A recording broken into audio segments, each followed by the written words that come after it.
സിദ്ധാർത്ഥന്റെ മരണത്തെ തുടർന്ന് അടച്ചിട്ട വയനാട് പൂക്കോട് വെറ്റിനറി കോളേജ് തുറന്നു. ക്യാമ്പസിലും ഹോസ്റ്റലിലും CCTVയും സെക്യൂരിറ്റിയും ഉറപ്പാക്കിയാണ് കോളേജ് തുറന്നത്. അതേസമയം കോളേജിലേക്ക് വിദ്യാർത്ഥി സംഘടനകൾ പ്രതിഷേധം സംഘടിപ്പിക്കാൻ സാധ്യതയുള്ളതിനാൽ പോലീസ് സുരക്ഷ ശക്തമാക്കി. ശ്രീജിത്തുണ്ട്. ശ്രീജിത്ത്, സിദ്ധാർത്ഥന്റെ മരണത്തിലെ ഞെട്ടലിൽ ഇതുവരെയും ഈ പൂക്കോട് വെറ്റിനറി കോളേജിലെ വിദ്യാർത്ഥികൾ, പെൺകുട്ടികളടക്കമുള്ള വിദ്യാർത്ഥികൾക്ക് ആ ഞെട്ടൽ ഇതുവരെ മാറിയിട്ടില്ല. ഇപ്പോൾ കോളേജ് തുറന്നു എന്നാണ് അറിയാൻ കഴിയുന്നത്. കോളേജ് അധികൃതർ എന്താണ് പറയുന്നത്? വിദ്യാർത്ഥികൾ എത്തിത്തുടങ്ങിയോ?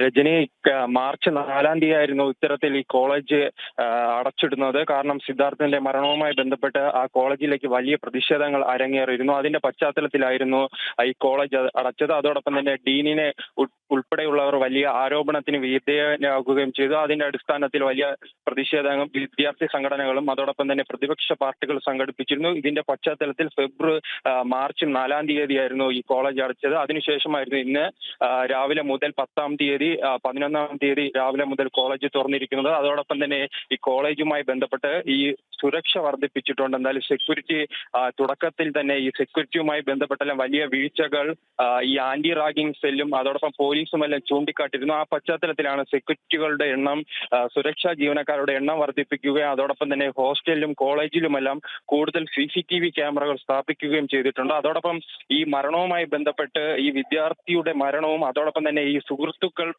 അറസ്റ്റിലായതും പ്രതികളും ആയതുമെല്ലാം ഈ വിദ്യാർത്ഥികളെ വലിയ ആഘാതത്തിലാണ്. അതിനാൽ തന്നെ കൗൺസിലിംഗ് അടക്കമുള്ളതിനെ കുറിച്ച് പല കോളേജ് അധികൃതർ ചിന്തിക്കുന്നുണ്ട്.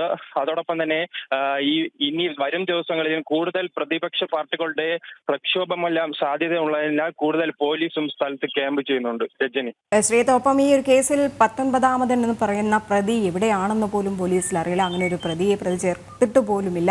മറ്റൊന്നെന്ന് പറയുന്നത് ഈ സിദ്ധാർത്ഥന്റെ കുടുംബം പറയുന്നത് ഈ അക്ഷയ്, SFI നേതാവായ അക്ഷയെ പ്രതിപട്ടികയിൽ ചേർക്കണം, കൊലക്കുറ്റം ചുമത്തണമെന്നൊക്കെ തന്നെ. അതിലേക്കൊന്നും തന്നെ പോലീസ് കടക്കുന്നില്ല. ഇപ്പോഴും ഈ കേസിൽ ഒരു ഒളിച്ചുകളികളൊക്കെ തന്നെ നടക്കുന്നുണ്ട്. CBIക്ക് അന്വേഷണമൊക്കെ തന്നെ വിട്ടു എന്ന് പറയുമ്പോഴും പോലീസ് SFI പ്രവർത്തകരെ സംരക്ഷിക്കുന്ന നിലപാട് തന്നെയാണ് ഇപ്പോഴും സ്വീകരിക്കുന്നത്. തീർച്ചയായും രജനി, ഇതിന്റെ തുടക്കം മുതൽ ഈ രക്ഷിതാക്കൾ ആരോപിക്കുന്ന ഒരു പേരാണ് അക്ഷയായിരുന്നു ഈ സിദ്ധാർത്ഥന്റെ അമ്മ ആദ്യമായി ഈ കോളേജിലേക്ക് വിളിക്കുമ്പോൾ, ഈ ഹോസ്റ്റലിലേക്ക് വിളിക്കുമ്പോൾ ഫോൺ അറ്റൻഡ് ചെയ്യുകയും സിദ്ധാർത്ഥന് ഒരു പ്രശ്നവുമില്ലെന്നും സിദ്ധാർത്ഥ് സുഖമായിരിക്കുന്നു എന്ന വിവരം ഈ തെറ്റിദ്ധരിപ്പിക്കുന്നത്, അമ്മയെ പറഞ്ഞ് തെറ്റിദ്ധരിപ്പിക്കുന്നത്. ആ സമയമെല്ലാം ക്രൂരമായ മർദ്ദനത്തിനായിരുന്നു സിദ്ധാർത്ഥ് ഇരയാകുന്നത്.